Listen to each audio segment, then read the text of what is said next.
Do mangkat. Ning wis tak antepi nek nganti do wani njoto si Petruk iki salin perkarane. Aku ngiwangi Petruk. Dimas Antasena bakal adu arep karo pun Kakang. Aku ora wedi. Dimas Antasena bakal perang karo pun Kakang. Aku ora wedi. Aja kok kowe ngloro. Ngarepku iki aku ora wedi kok. Setan. Kowe demite. Wah, ora caturan. Gatot wonten timbalan. Mangkat. Wis ana mangkat to. Ning aku arep goleki karo Petruk. Aku ora tega nek Petruk disia-sia karo Kakang Garwa Kakang Wanantarja. Aku ora mentolo. Aku ki arep kaya ngene tau tate nampa pangudange Petruk, tau tate digendhong karo Petruk, tau tate digudang karo Petruk, dimong karo Petruk. Dadi sapa wae sing arep nyilakane karo Petruk nek Petruk bener mungsuhe Antasena. Wani karo bapakmu, sing tawedeni apamu? Bapak ngadeg ana ning tumindak sing salah, nuwun sewu, nek ora iso dibenerke paripaksa aku wani karo bapak. Werkudara. Iya. Iki ora pangling kaya Panakawan Petruk kelawan Panakawan Bagong. Wah, pancen bener. Apa rumangsane kancane? Piyayi kok dijak salaman. Ya ngawur kok kowe. Dikipatke to tangane. Tanganku cocok Pancanaka. Nggih. Tatu ora, metu getihe. Ganti rugi ra. Terus kudu suntik. Wah, njaluk dit. Petruk iki mbadarke senengane. Petruk dalem padha rarja sak praptamu. Pangestunipun sinuwun Prabu Puntadewa wilujeng niring sambikala bekti kula kunjuk sinuwun. Iya Petruk ndak tampa pangestuku tampanana. Kula pun dinggo jimat paripe. Dayanana ing kasantosan. Panakawan Bagong padha rarja sak praptamu. Berkah pangestunipun sinuwun Prabu Puntadewa wilujeng sowan kula tebih saking Rubeda. Iya Bagong sesuk meneh nek ngadhep ratu kuwi nyembah. Oh nggih. Ratu kok tok jak salaman. Keakraban sinuwun. Dapure ora. Njur anggepe ratu kuwi karo kowe iki derajate adoh kok akraban. Weh, dhek kudu sadar mbiyen ki dadi ratu mergo tak coblos. Ha iya. Kudu merakyat dadi dijak salaman masyarakat ki aja lara ati. Aku ora lara ati Bagong mung tata. Modar ora weh. Ngopo iki? Tidak sekrup aku. Kraton kok ana sekrup ora. Sesuk meneh aja ya Bagong. Nggih, mboten. Rarja sak praptamu. Wilujeng bekti kula sinuwun. Iya ya Bagong tak tampa pangestuku tampanana. Kula pun dinggo jimat paripe dayanana ing kasantosan. Petruk slamet tekamu. Wilujeng Den bekti kula kunjuk. Ya tak tampa pangestuku tampanana. Kula pun dinggo jimat paripe. Bagong slamet tekamu.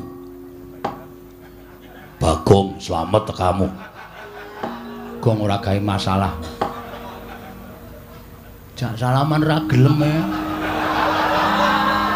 Lah wong piyayi kok tok jak salaman ora gelem. Semaur sing apik. Mengentunipun Ndara Werkudara wilujeng bekti kula kunjuk. Yo. Penakno. Pun penak.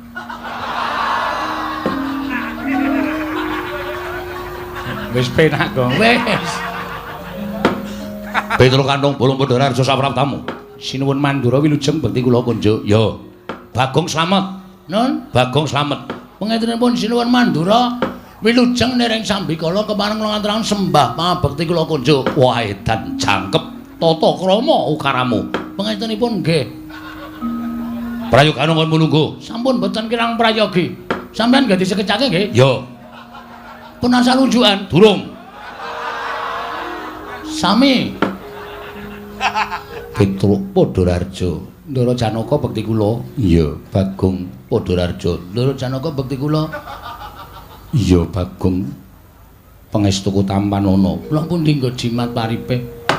Petruk wonten dawuh. Eneng apa Petruk teka sira sowan mangka tanpa tinimbalan Panakawan?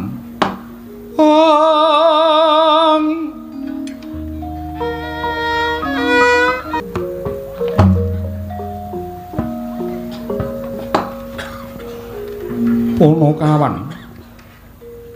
Ana apa dene sira tak timbali malah nangis. Petro matura, ya gene ana lelakon apa Ponokawan?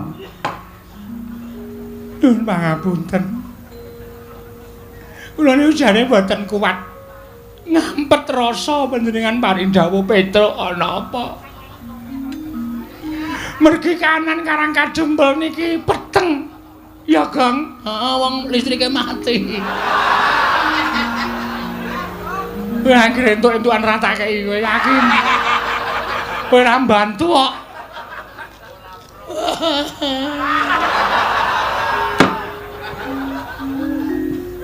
Peteng sebabe apa?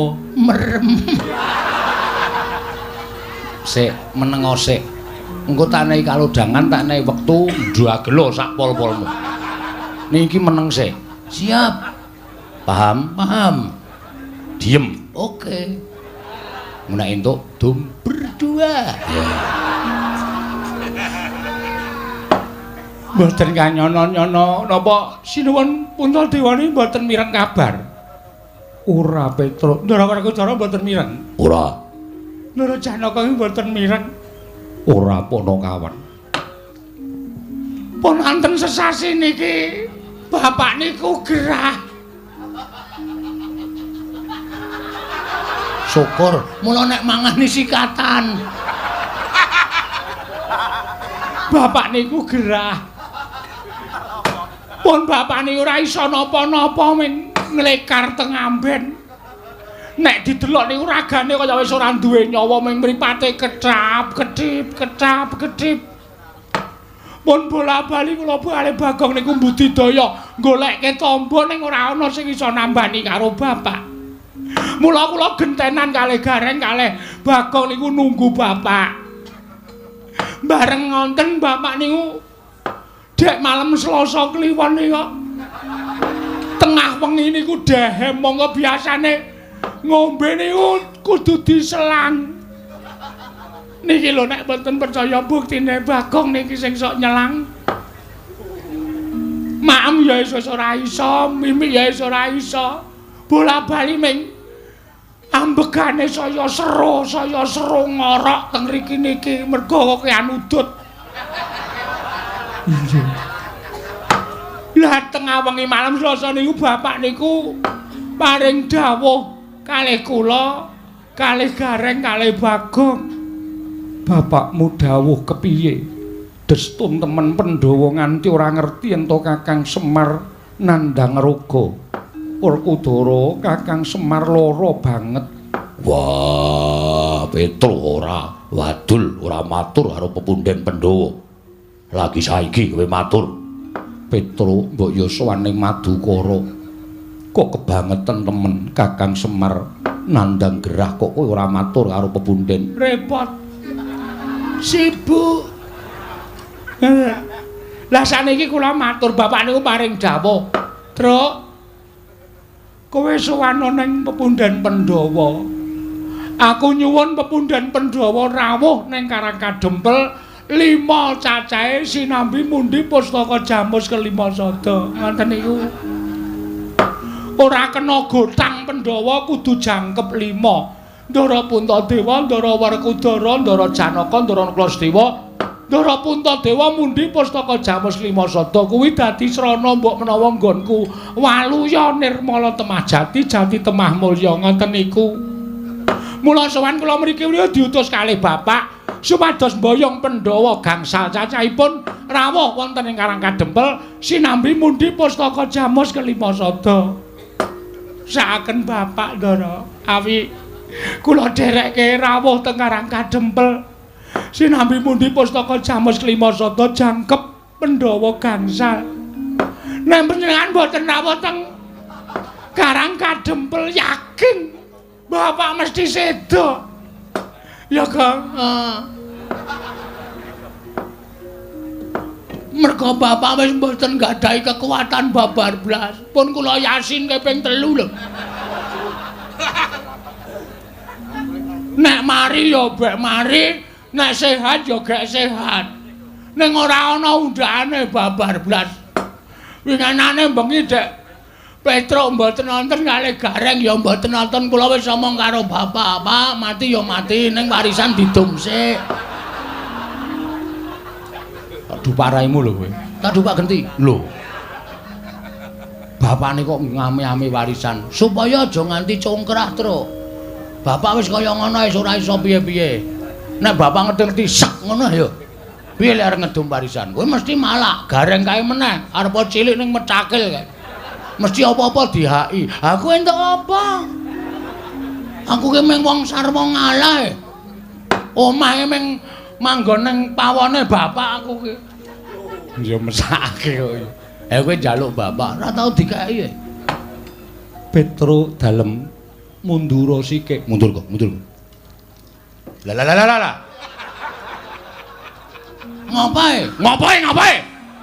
Ratu dilungguhi sikile ora? Sorry. Ora sengaja kok ya. Salahe nang kono. Loh, dhisik aku. Oh iya, Dek. Apunten. Kowe tak jarwani ya Petro. Nggih. Yen to bapakmu mbutuhake Pandhawa 5 cacahe dina samengko ora kelakon. Lho. Sebabe Mara sawangen. Kadangku ingkang mapan ning pepungkuran iki etungen cacahe pira? Ditunggu. Ji, ro, lu, pat, mo. Lho kok 6? Iki rasa. Kowe kok nang kono ta, Yem? Ngisru-ngisruhi pikiran kowe. Minggir. Ora wayahe kok ceniningan nang kono. Tunggal kalih 3 sekawan. Oh, tu, jiro lupat. Lho, kok mung papat, Tru?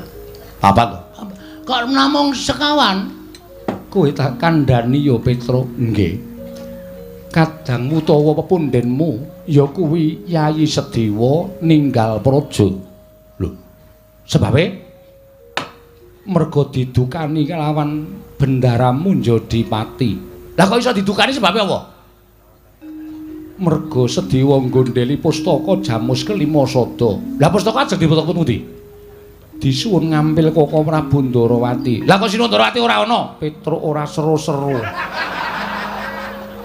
Aku nek tok oyak kaya ngono kuwi gendandapan Petro. Ratu gendandapan. Merga Koko Prabu Ndarawati rawuh ana ing negara Ngamarta nyuwun ngambil pustaka Jamus kelima Sada.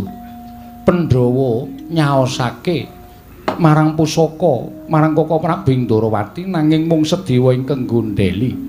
Oh, dong kula. Dodok seleng perkara kula wis paham.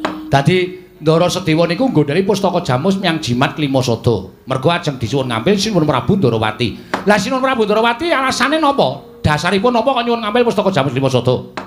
Merga Ndarawati ketaman pegebluk bisane waluya yen to tinumbalan pustaka Jamus kelima Sada. Terus alasane Ndara Sediwa ora ngentukake merga pusaka kuwi dadi pusakaning Pandhawa lan pusakaning para kawula. Pustaka kuwi penguripaning para Pandhawa. Yen Pandhawa koncatan pustaka Jamus kelima Sada, wong kang ora seneng marang para Pandhawa nggone bakal gawe sengsaraning para Pandhawa angel mijet poe ngranti suwe banyu sinaring Petro. Oh bener. Bener niku. Mula pusaka niku aja nganti pisah karo pepundhen kula para Pandhawa. Pusaka niku mboten pusaka bain-bain. Nek Pandhawa koncatan pustaka Jamus kelima Sada, Pandhawa niku dadi ora duwe kekuatan, apes kekuatane. Nek ana wong sing ora seneng karo para Pandhawa, gawe cintrakaning para Pandhawa niku angel mijawa ngranti suwe banyu sinaring niku pas. Ngendikane Ndarasedewa niku bener. Mula Sedewa tumuli nggondheli. Lah niku bener. Nanging ngertiya sing nyuwun ngampil pustaka Jamus kelima Sada kuwi Koko Prabu Ndarawati. Koko Prabu Ndarawati ki sembaning para Pandhawa. Nek cara kula mboten nyawang sembahan. Nek nyuwun ngampil ya nyuwun ngampil sanese pusaka, ana jeneng pusaka kok disilih ki cara pundi? Sing jeneng pusaka niku duwe daya, niku merga diasta dening Kang Kagungan.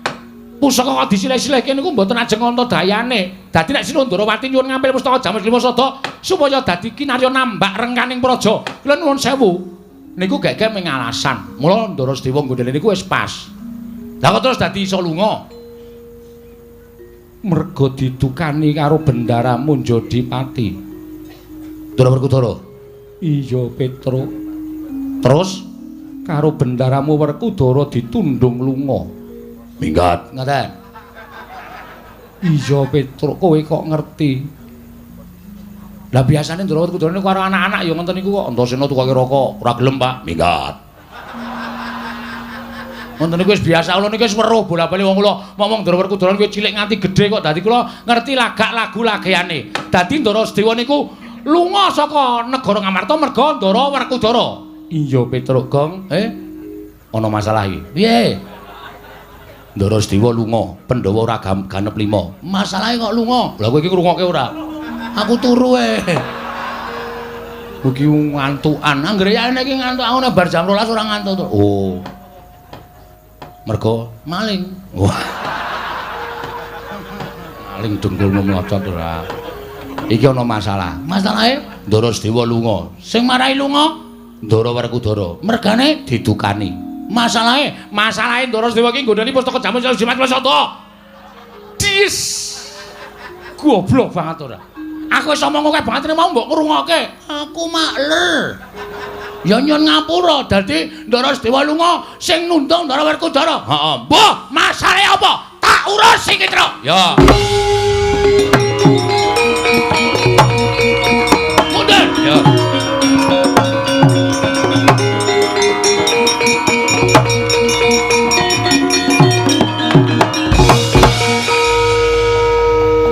Kula tak takon karo sampean. Wah, Bagong wong edan. Karo bendara nuting-nuting. Sampeyan ngaku aja goro, satriya iki nek goro cetel kasatriyane.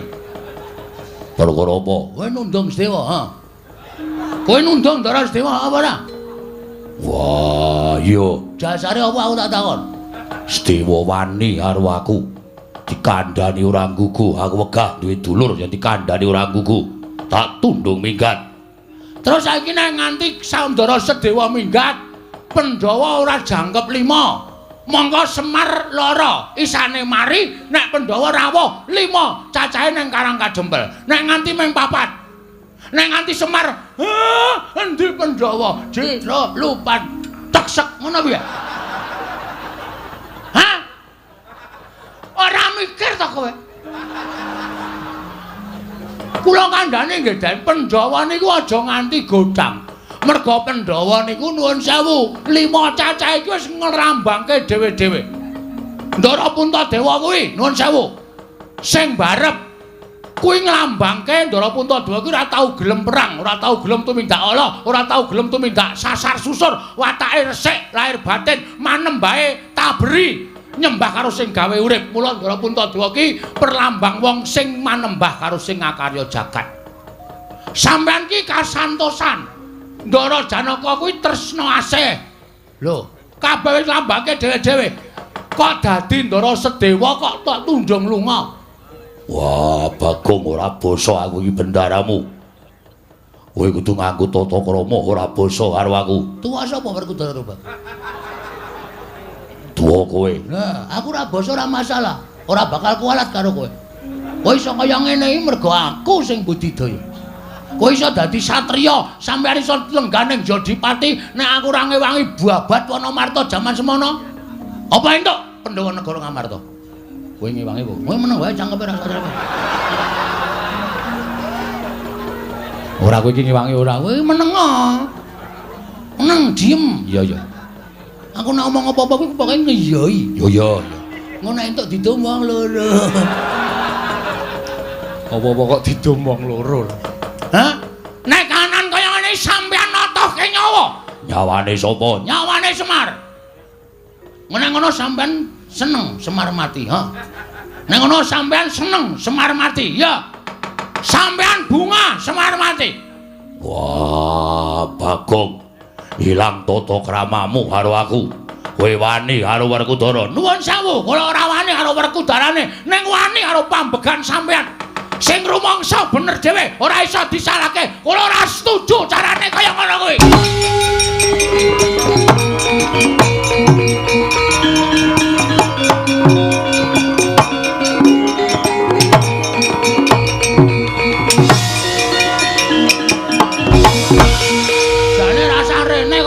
wae. Lah ngopo? Aku tratapan. Tratapan, Dik. Malah. Ayo. Saiki kowe ngecah apa? Truk. Truk. Wangsulana, Truk. Lah piye? Ora patek wani nek ngene. Oh, jire ora kene. Wong kene wis kebacut nyegur kali, maju ya klebus, mundur ya klebus. Lah kowe beda pedomae karo aku.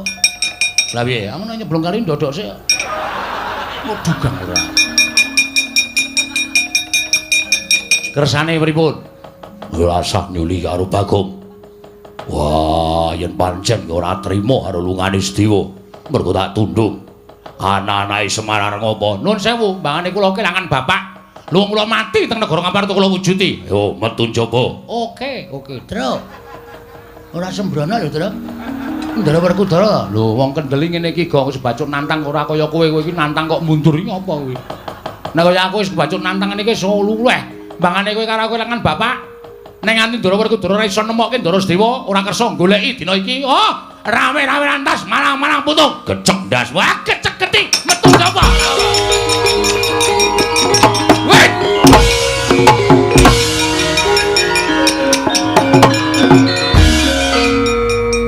Nuwun sewu. Piye, Bagong? Anane kedadian kaya ngene iki mau merga Kresna nuwun sewu Sundarawati ngilih pusaka jamus Klimasada. Iya. Sapa sing ngeterke tekan kene? Ngeterke. Koko Prabu Ndarawati diderekke Koko Prabu Mandura. Nah, iki sumbering masalah. Hus.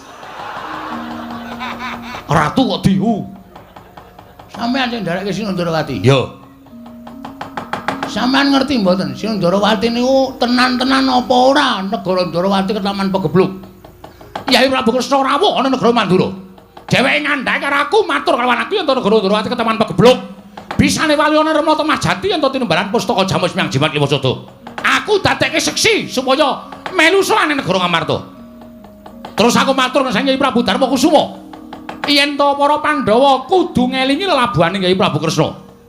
Tumuli dadi geger iki mau. Ah, iki. Sak ngerti kula, Ndara Werkudara niku wonge angel nesu. Nek ora ana sing ngubup-ubupi, nek ora ana sing ngompori. Sapa sing ngompori Werkudara? Lho, aku ora. Ngaku wae. Glandang nenggala wae. Hus. Kuwi nggonku. Aku njaluk. Lho. Nenggala dijaluk piye? Butuhe aku ora mengerti para kowe. Ya sampean kudu tanggung jawab. Sampean melu gawe masalah lungane Ndara Sedewa. Sampean ora gelem nemokke Ndara Sedewa. Kula sing ora trima. Lho, kowe nantang Baladewa. Lho ora nantang. Meng kula meng kepengin sampean tanggung jawab. Tegese kowe nantang karo Baladewa. Kowe nantang karo Rata Mandura. Apa mbok ora wedi karo kowe? Ayo, nek ndi papane wong Bondo itu metu jaba lekane atiku. Rugi. Apa wi? Rekoso kok tak njaba. Rajos. Jirih. Ora sakakan gelem tanpa ayo. Karepmu piye? Pokoke sampean gelem golek apa ora? Aku ora gelem golek. Ora gelem golek gulung wae. Metu coba legane aku banget.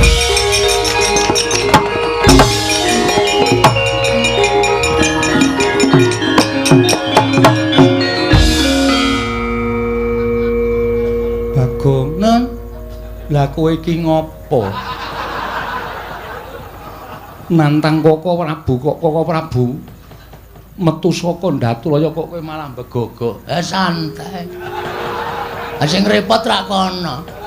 Wong kene durung siap-siap kok karo yo mangkat yo saiki yo ndas ketinggalan kereta. Ora ono Baladewa kok nesune tentang kereta. Aku anggere mlebu nang kraton iki kabeh wis nganu apa jenenge njur do ngawur kata-katane. Kuntadewa barang kok tentang ya sing gedhe pangapuramu mboten menapa Wis kono nek arep genahke perkara iki metu njaba. Sendika ngestaken dawuh nyuwun pamit. Nyuwun pamit madal pasilan sinuwun. Sing ati-ati aja kaya bocah cilik. Nggih. Ndara Janaka kula nyuwun pamit. Iya ya Bagong sing ati-ati. Aja kaya bocah cilik. Kuwi sing muni aku. Aja kaya bocah cilik. Nggih. Ndara nek kula nyuwun pamit nggih. Iya ya Bagong sing ati-ati. Njaluk. Sing ati-ati ning Sambikala. Waduh, kok wolak-walik lho omong. Yem aku lunga sik ya. Inggih ngestaken dawuh. Suwe banget ketemu karo kowe. Engko cipika-cipiki ya, Jem. Inggih. Ayo kangen no ya, inggih. WA-mu isih kae sing wingi to? Inggih. 081 125 250 375. Aku menghitung-hitungan. Inggih. Kuwi adimu kok? Inggih. Lemu banget. Oh ya aja sok salin nganggone adimu ya. Inggih. Sandangane aja sok ganti. Inggih. Nggone adimu ki nek tok nggo iso tok cantolke pundak ngene iki. Saking gedene. Ora tepung kok wis ngrasani pakaian dalem. Aku karepe dhewe. Aku kenal. Nyun pamit sinun. Sing ati-ati aja kaya bocah cilik. Nune nggih. Mergi nek nganti kula mboten ngelingke Petro iki nek pun nesu wah. Bebayani tenan, yakin sumpah. Mboten mantra-mantra wujuding Panakawan, betone karo sapa-sapa ora wedi. Apa ya nggih? Dek winganane malam setu nika gelut kalih Bathara Narada. Lho. Perkarane apa Bagong? Susukan teng jero kotak.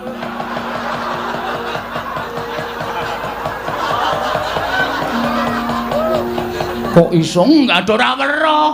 Dosare kabeh. Bathara Narada niku musuh Petra disadol, rame teng jero gludak-gluduk. Sing damekke nggih kula. ya wis syukur yen to kaya mengko. Nggih ngoten mawon nggih nyuwun pamit. Iya ya sing ati-ati. Bareng. Iya. Pun ya Ndara Janaka. Iya ya sing ati-ati Bagong. Ndara Sembadra sehat to? Sehat. Ndara Srikandi. Iya ya waras Bagong. Syukur. Pun ya Ndara kula. Iya Bagong sing ati-ati Nune nggih. Oh iya nah. nggih. Dadah. Inggih ngatos-atos. Pedone ora tak kandhani tuman wae. Wis werna-werna ae gawe masalah terus nang kampung ki. Adek malam Selasa wingi.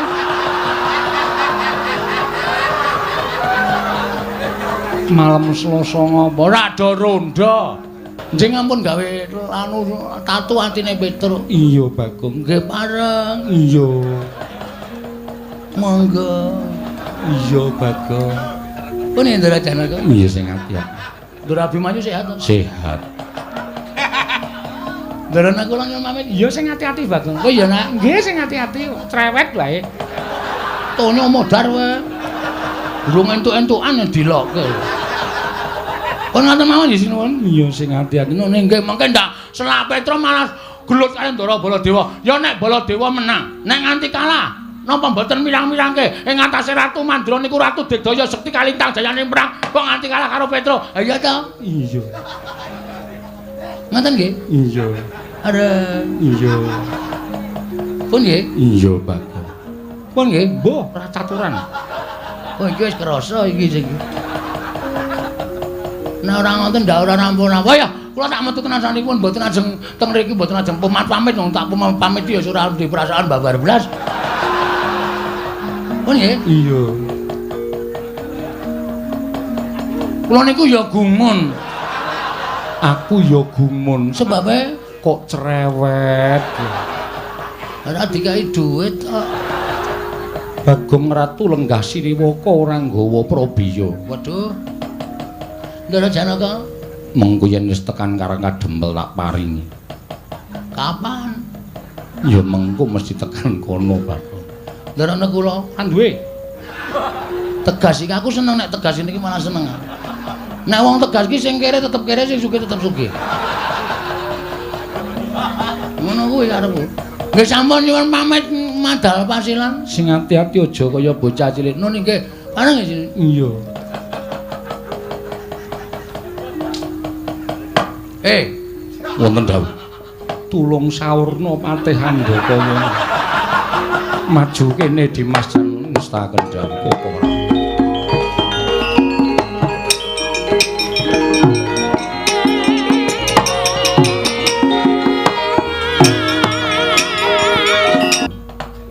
Tan murunga negara Ngamarta dadi ajanging pasulayan krana Petruk ora narimakake Werkudara nggone nundung lawan kadangmu Mbumira tau Koko Prabu kepareng-paring dawuh menapa tatanen para kawuran Wadyabala aja nganten ing kasemyok ing aradan luwih-luwih bisa ngandhak kamurkaning kadangmu anenggak ya kuwi Yayi Werkudara sartaning Koko Prabu Mandura dimen supaya padha eling lamun Petruk lan Bagong kuwi nyata Panakawan Pandhawa. Nuwun ngestaken dawuh. Yen pamit madal pasilan sing ati-ati aja kaya bocah cilik. Nekula lunting dengan dawuh Prabu.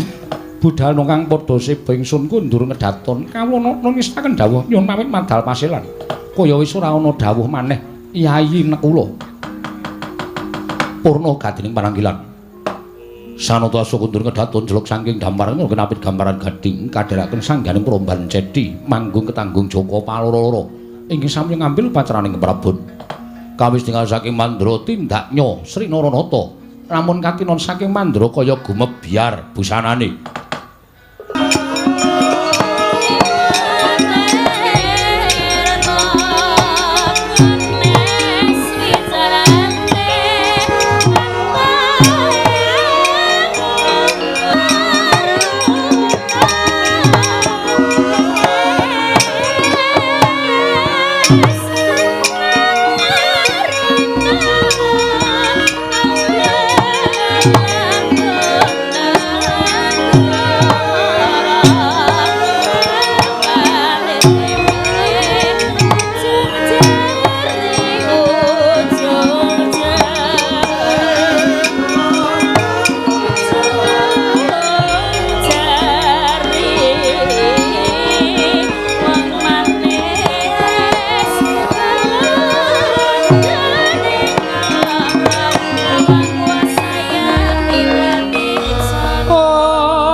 Kyai Antarja wonten timbrane ngadhawuh Rama Kyai Antasena piye Pak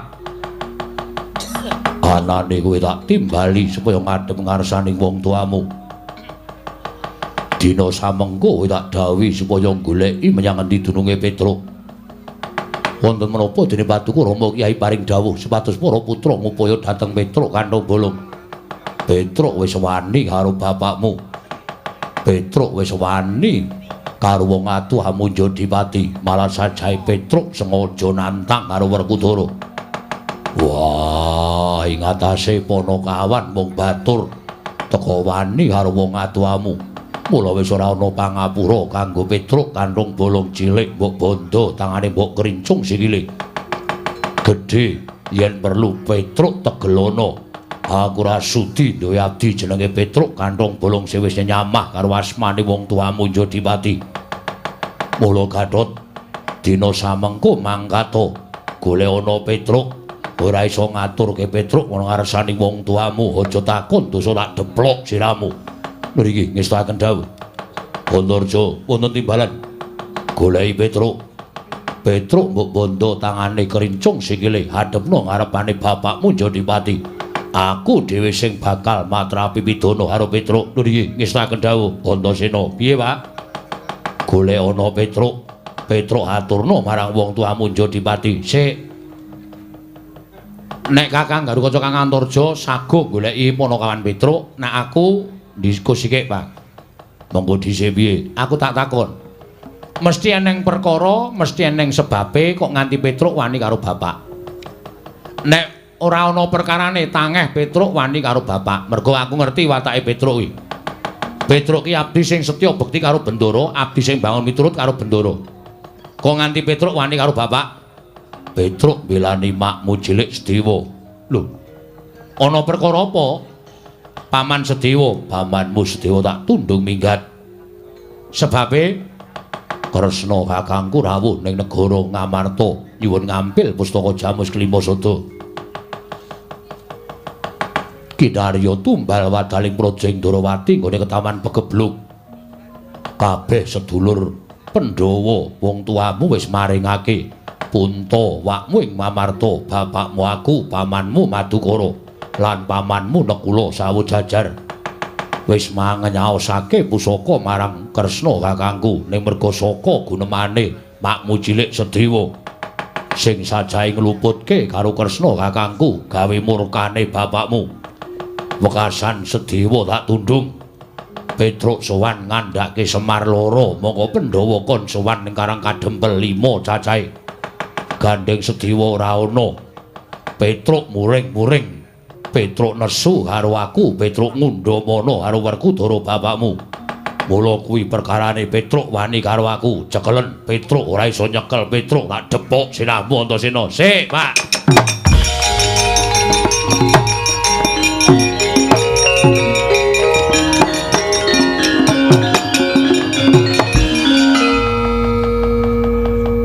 Perkarane ngono kuwi. Yo. Nek perkarane ngono kuwi, nek bapak dawuh karo aku ora iso mangkat. Wah, kowe pancen anak sing beler dhewe. Kok sik ora perkara beler. Ning Antasena kuwi ora iso ndodhok, ora iso basa, ora iso tata krama, ning aku kuwi kulino mikir. Aku kuwi lino gelar, kulino gulung. Perkara kuwi tak gelar, tak gulung, sing bener sing endi, sing luput sing endi, mengko bakal aku mesti mbelani karo sing bener. Miturut kowe bapakmu kleru. Wah, Caidan. Caidan turune cah Bambung. Kowe ngerokke wong tuamu.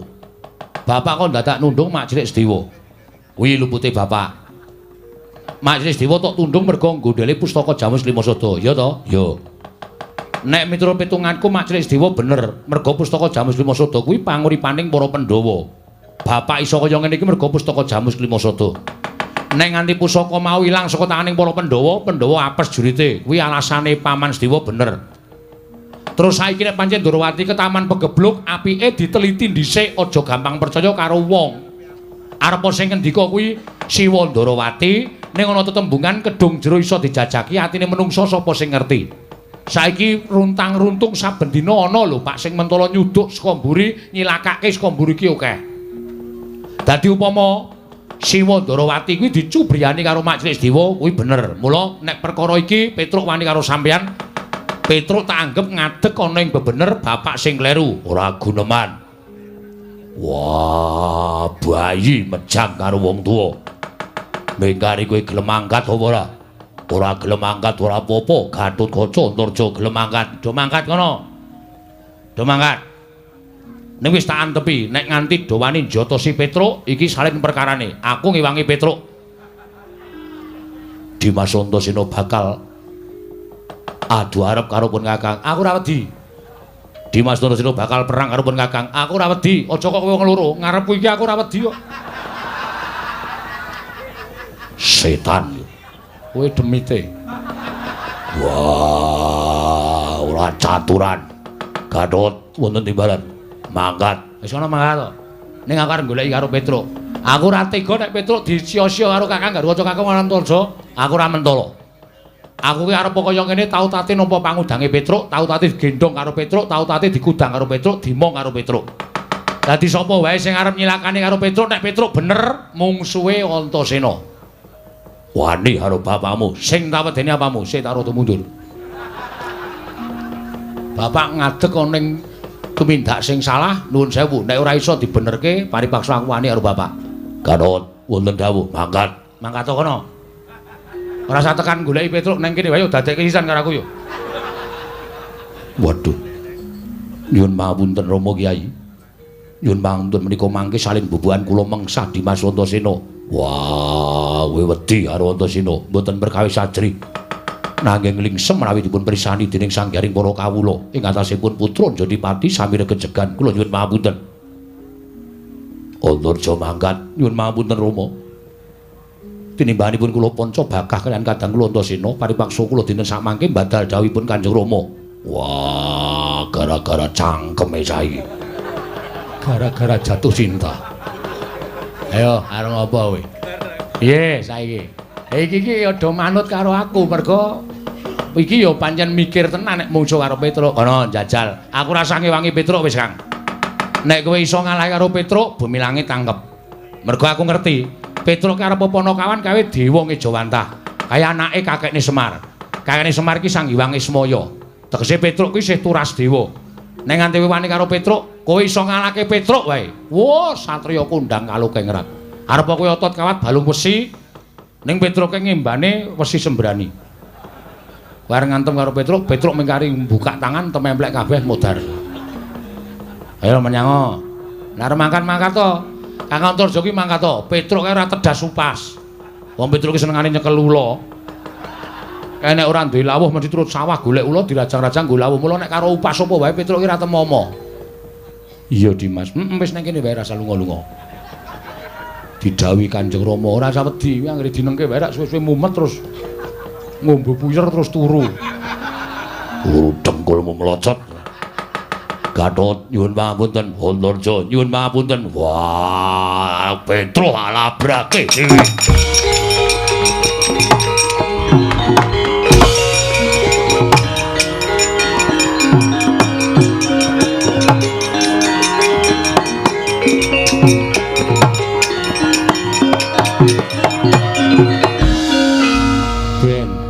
Nek ora dingono kok karepe arep dawuh karo anak tumindak ala barang tumindak ora bener kok anake arep kon kelepetan dedusan. Aja gelem, Kang. Wong tuwa iku ora sak suwe ora sak teruse bener. Ning kadang kala tumrap dheke bener, ning durung karuan tumrap bebrayan kuwi bener. Lah iki sing dilakoni Bapa Werkudara kaya ngene iki. Tumrap Bapa Werkudara kuwi bener, ning tumrap kowe, tumrap aku, tumrap Petruk ora bener. Wajibe awak dhewe aja manut. Iya, Dimas. Malah nek perlu iki gandeng Petruk doyak-oyak. Bapa Werkudara kowe karo aku ngewangi Petruk. Mengko wani karo Kanjeng Rama. Ora apa-apa, wani pisan-pisan ki ora apa-apa. Wong tuwa ki nek dinengke wae ya karepe arep menangan dhewe. Mengko aku dosa, tak sandange. Tak sandange. Ning nek ana apa-apa Dimas sing nyandang, wis aku sing nyandang. Yo, aku manut Kakang Antarja. Yo, aku manut Dimas Antasena. Yo, melu aku, Kang.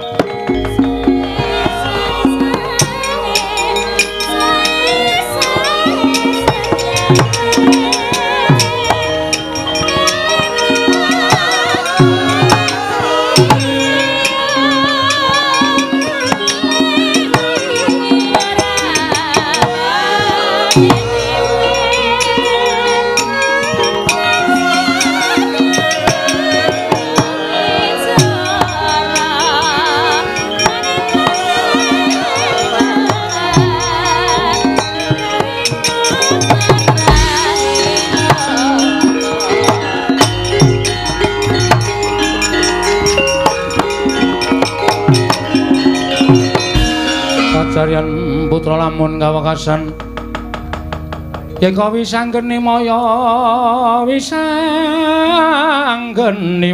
Wisnu Pratenta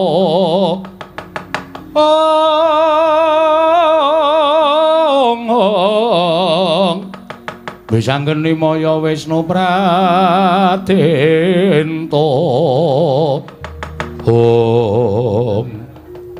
gong kriwikan dadi grojogan geguyon dadi tangisan. Kowe aleman kok. Lho. Aleman ngopo? Ndadak nantang Ndara Werkudara iki ngopo? Lah aku ra mbelani dapurmu iki to. Kowe iki sing mau bengok-bengok nantang Ndara Werkudara barang Ndara Werkudara maju terus kowe mundur. Nek ora ditandangi ndak tuman wae. Ning iki dadi cilaka terus. Kok cilaka? Ha iki Ndara Werkudara goleki kowe. Kowe mesti dipateni karo Ndara Werkudara. Ha kowe, aku yo katut dosane. Wong aku ya nang kono. Lah kowe mau kok ora metu ngopo? Ah urung ngarep metu kok.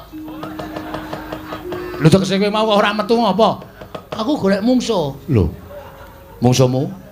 Entuk Baladewa ora luwih cilaka. Rumah tahu kowe iki nek dolanan bebaya kok senenge ra jamak-jamak kok. Neter ketrimane urip mudhar watur. Neter ketrimane urip, Truk. Sisan gawe wong neter ketrimane urip ya aja ming cilik-cilikan, gedhe sisan. Nek nganti Ndara Baladewa ngetokke Nenggala, ngetokke Alugara, ora wedi. Lho. Kok ora wedi? Sing jeneng pusaka. Kuwi isone ampuh ki mergo saka kersane sing gawe urip. Wah. Kok iso? Wah, ora ngerti critane Nabi Musa. Lho. Wah, kowe iki elek ya elek terus sok nekani pengajian. Lambene meh golek wedange kok. Nek ora entuk ngelmu. Nabi Musa kae entuk firman saka Gusti Allah. Musa, tongkat kuwi samplukno ning Laut Merah. Mergo entuk firman saka Gusti ngakarya jagat, tongkate dadi digdaya. Ning nek ora entuk firman saka sing gawe urip, tongkat kuwi ya ora ndedaya apa-apa. Oh, mula nenggala alugara kae ora bakal duwe daya apa-apa nek ora entuk firman sing gawe urip lan digunakake tumindak sing ora prayoga. Ora iki tenan iki. Nek ditamake aku karo kowe, monggo kowe karo aku iki wong ora tumindak luput. Yakin to? Wis to, percaya, mesti modar. Ngomonganmu ora ketemu gugur. Ora bakal temomo, wis to, yakin. Iki cilaka ya awak dhewe. Melayu ayo kok mulai yo. Mulai piye? Mulai nang nganti mulih ning Karangkadempel, matur karo bapak, nek Pandhawa 5 ora tekan Karangkadempel. Kowe seneng nek bapak terus mencicil, ha? Puas kowe. Kowe anak model piye kaya ngono? Bapak ngrungokke omonganmu, piye Petruk? Pak, Pandhawa lunga siji Ndara Sedewa. Dadi Pandhawa ming papat tur pustaka Jamur Sriwasada diasta sinuwun Ndarawati. Gluduk. Pengumuman berita lelayu. Puas kowe, ha. Arep ngame-ame warisane bapak kowe. Ora lah Dear kon piye? Maju ya mudar, mundur ya kelangan wong tuwa. Nek cara aku ya, Truk. Tinimbangane mulih kelangan bapak luwung neng kene dadi bledok si dadi blegobodaba si blegobodaba si dadi blegobodaba angel kata-katane ngono wae wis dieklaske mati ya iso wong urip sing dinteni apa kejaba ming modar ta kowe karo aku ki ming ngenteni urutan heeh saiki mati sesuk ya mati wis dilakoni. Sing mungsuh Ndara Werkudara kowe. Oke. Sing musuh Ndara Baladewa Kowe. Sik. Iki wong loro. Ha iya. Lah sing mulih aku musuh Ndara Werkudara kok kowe sing musuh Ndara Baladewa kowe. Lah kowe ngopo? Aku ora wani kabeh. Ora wani kabeh ora. Apike kleru le nata wayang iki kudune nang kene. Gandapan mulak malih kowe nek carane ketoprak iki metune saka kene ora saka kene tutuk ngono kok tutuk saka kene ya ora apik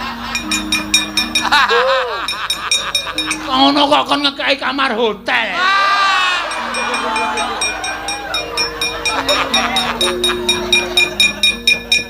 ane mati tenan modar tenan iki.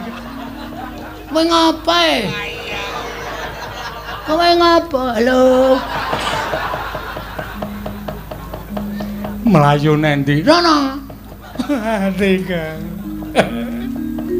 Ora nyono nek nasibe awake dhewe kaya ngene. Ngapa jane mbok terus terang? Nek kira-kira Werkudara ki ngandhake anak-anake Gatut Kaca Antarjantosena.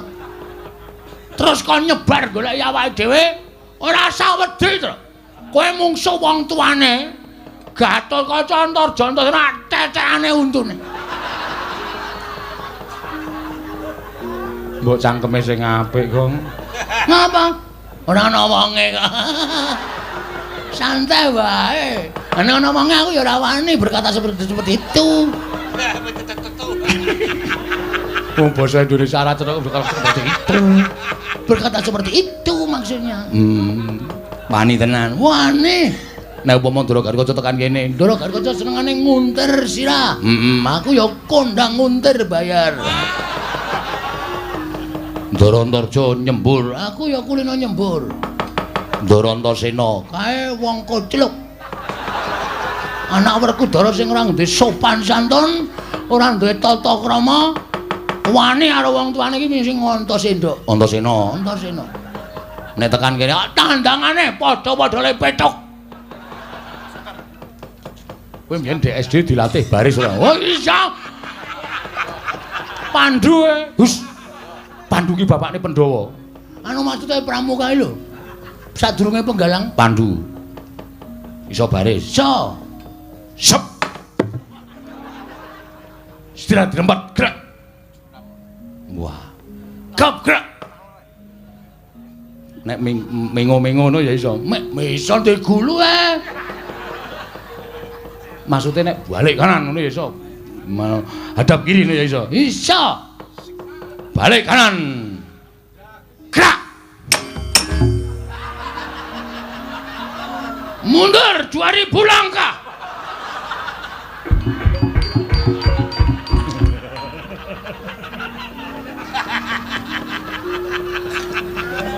Srene. Aku nang kene wae kok, Truk. Kowe kirek kok kowe. Ngopo ora ngandani? Aku nek kowe wedi seneng e, Gong. Raimu pucet matamu. Konangan. Rene. Ndara Antasena ira apa-apa. Asem e. Apike njuk ngapura. Ngapura nggih, Den. Ora apa-apa wong aku kocluk tenan kok. Dar. Nek Bagong karo Antasena padha-padha le petuk, ha to. Guyon. Ciluba. Wis wong tuwa kok diciluba wae. Gong, Nun, Truk, Nun. Aku ngerti, kowe keweden to? Nggih. Mergo doyak bapak. Nggih. Bagong doyak sapa? Polisi.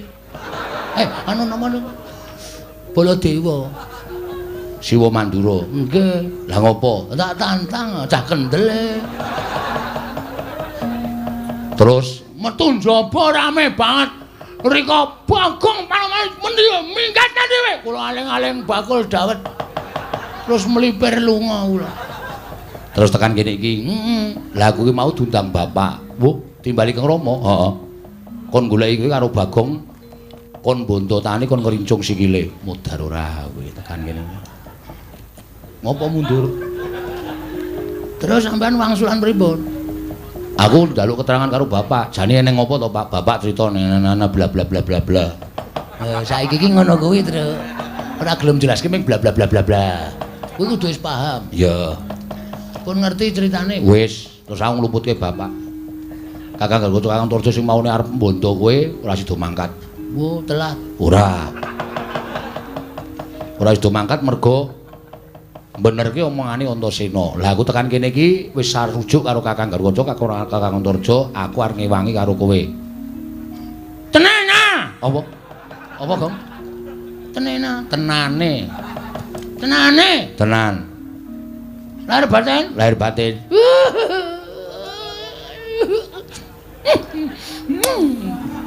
Gilane ora. Wah iya. Ngambung kok karo deleh. Itu.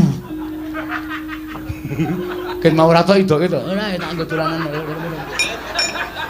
Jiji. Ngelae. Ayo.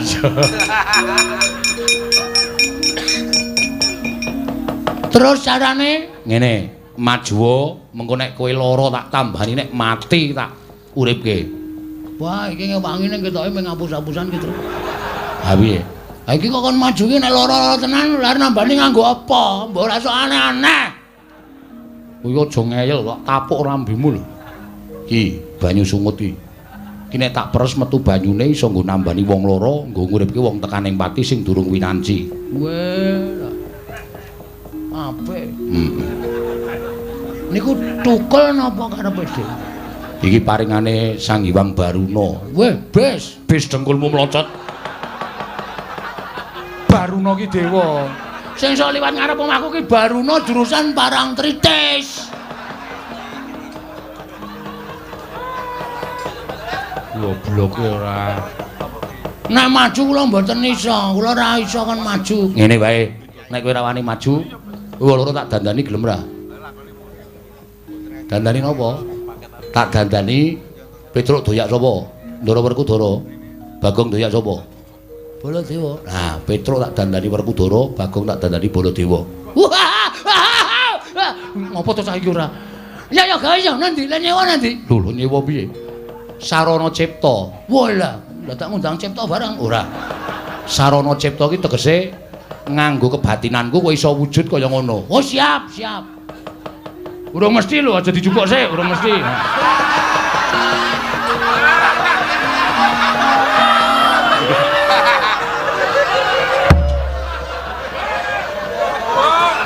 Ora mirang-mirangke rombongan kok. Lancang sak. Kowe nek cara kuno seneni kowe. Wis ya ngono wae ya, nggih. Engko nek tekan kene, lah kula mengene diajar nek Ndara Baladewa, wae nggo ana Baladewa ngembara mati glanjang ning kono. Kowe tak nehi kekuatanku ora apa-apa. Kowe percaya ora, Truk? Percaya nak. Aku kok ragu-ragu ya. Ora wis to santai wae. Weh, anggone kebaca dimati wae bles. Mati tenan kowe sing nang dhuwur sirah kuwi kutil-kutil tenggul mlocot. Kuwi diperes ora metu banyune. Ayo. Cilaka ora urip awake dhewe. Wis ora apa-apa mati ya wis ben. Ngono wae ya, Truk. Gong nggih. Manut pokoke nggih, pun pokoke tak cipta. Nggih, monggo. Ngampet-ampekan. Ayo, Truk. Ya. Oke wis, tak suwun karo sing gawe rup muga-muga kowe iso malik apa sing tok karepake. Ngono wis malik ora ndeleng lho. Aja gembelo sirahe.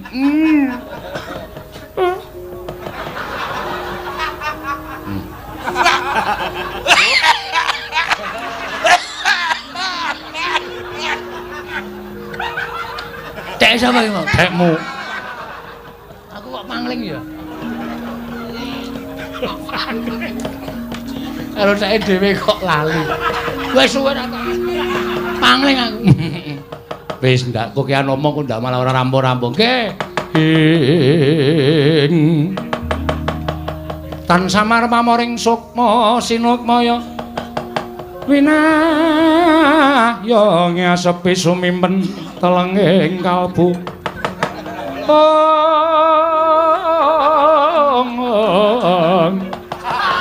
Pambukaning warana tarlen saking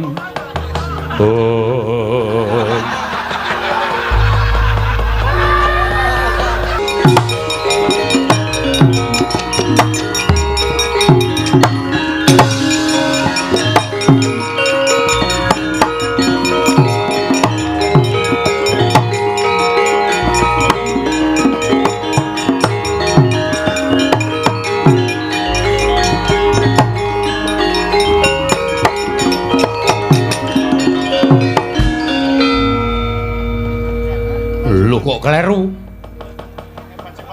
Truk, Nun. Gong, Nun. Waduh, lek ku maca mantram sajake kleru. Sing karepku dadi Baladewa ki Bagong, lah kok malah Baladewane Petruk. Pun mboten napa-napa sakanane mawon. Ora ada lungguh ngisor ni, Bapak Werkudara lugu dhuwur. Aku wis malih, Truk. Wis. Wis ora Bagong, wis ora Bagong kowe piye to? Aku wis Baladewa ki lho, sandangane wis ketok kok. Wah, wangun lho kowe, Gong.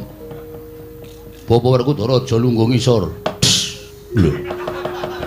Apa nganggo pecah bane? Werkudara ini arep mati ngono kuwi. Oh, radong anake kok radong. Tenguk mburi. Ngadeg ora aja tenguk, Werkudara ki ra iso tenguk. Nyiu. Wah, ya wangun-wangun dandananku.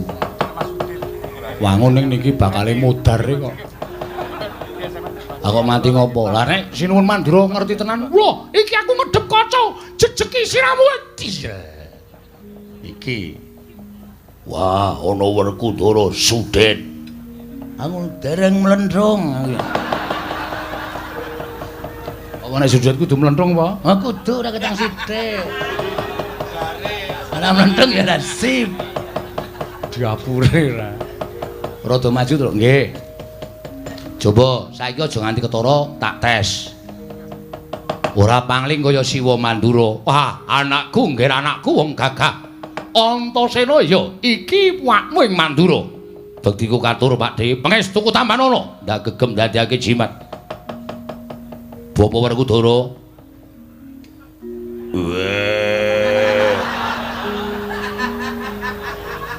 Aku mau dadi Werkudara Baladewa Petro. Ora wis angel diganti iki wis gawe. Nyuwara sing gedhe, swara weteng, swara weteng.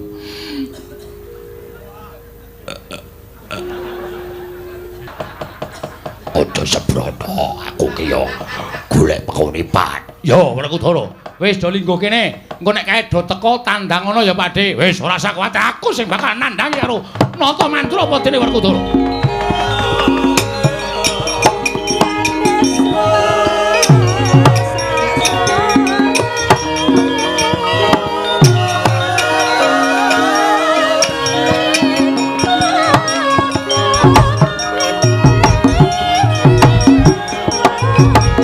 Gong to Gong. Angel rono. Bakal penak ning ngrekoso Gong. Iya. Tangane kleru. Ki ning kene. Pokoke kudu tata-tata. Iya. Ning kudu tekan kene, nek perlu ora usah omong, kok ndak ketara. Iya. Nek nganti do tekan kene kowe ngomong malah ketara, aku arep diajar malah cilaka. Iya. Nganggo kata-kata, Gong. Kata-kata. Ben. Nek diajar kowe aku ora tanggung. Piye aku sing methoke apa kowe sike? Kowe siki. Aku sike? Iya. Lah kok arep ndi? Bali. Lho. Aja bali iki didandani Antasena kaya iki men iso mirang-mirang Nata Mandura kok malah bali. Wah. Ya nang kono Baladewa karepe piye?